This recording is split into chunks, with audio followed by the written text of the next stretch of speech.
Depression feels like living inside a body that's trying to survive, with a mind that just wants to die.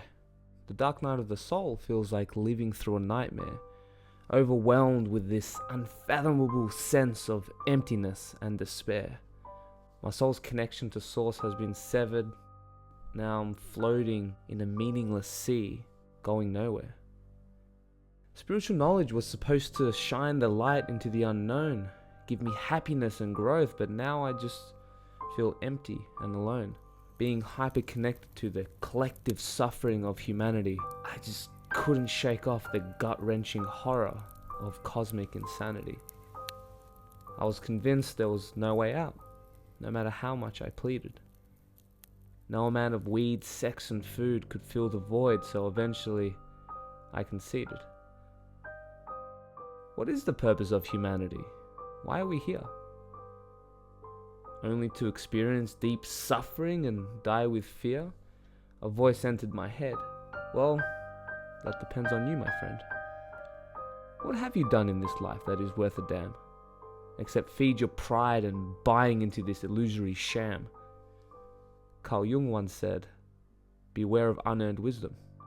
In spirituality, you must do the legwork and work up to the deeper waters, instead of jumping into the deepest end where you will not be able to stand. Your ego in a panicked frenzy will grab onto anything, even a made-up fairyland. It's like trying to fight Ganon in the first level of Legend of Zelda. You'll get eaten up, shitted out, and wonder what's the point of this game. Opening Pandora's box overwhelms and fragments the soul. It took me 9 months to put the pieces back together and finally feel whole. After a brutal existential crisis and unfathomable pain, the crushing weight finally became bearable, and I started to feel the spiritual gains, like a steel sword getting forged in the fire and getting beat again and again. I came out stronger, more centered, and extremely content.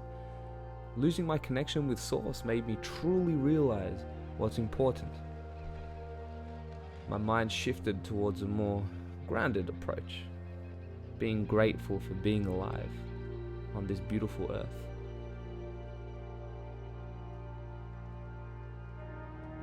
Instead of slaying demons for spiritual points in the hellfire, sometimes the journey's all about having a laugh with the boys in the Shire. The dark night of the soul gives you an opportunity to find meaning in the darkness. At first it seems impossible, but you'll do whatever it takes to quench your soul's thirst.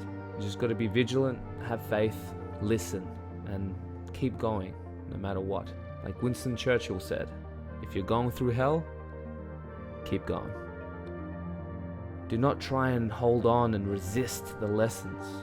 Do not focus on the existential depression, but the soul's longing for transcendence. Jacob's Ladder put it perfectly. If you're afraid of dying and you're holding on, you will see devils tearing your life away. But if you've made your peace, then the devils are really angels, freeing you from this world. It all depends on how you look at it.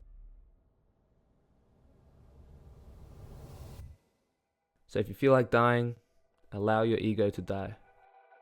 Sure, it can be painful at first, especially letting go of old attachments and identifications, but eventually this will lead into a beautiful rebirth of transformation. The Roman Catholics describe the dark night of the soul as a spiritual crisis in the journey toward union with God. St. John of the Cross, who originally coined the dark night of the soul, wrote, "Spiritual persons suffer great trials. In suffering, God gives strength. And in suffering, the soul practices and acquires virtue and becomes pure, wiser, and more cautious. God leads into the dark night those whom He desires to purify from all these imperfections, so that He may bring them farther onward." And just to end this with the wise words of the late Joseph Campbell, the dark night of the soul comes just before revelation, when everything is lost and all seems darkness. Then comes the new life and all that is needed.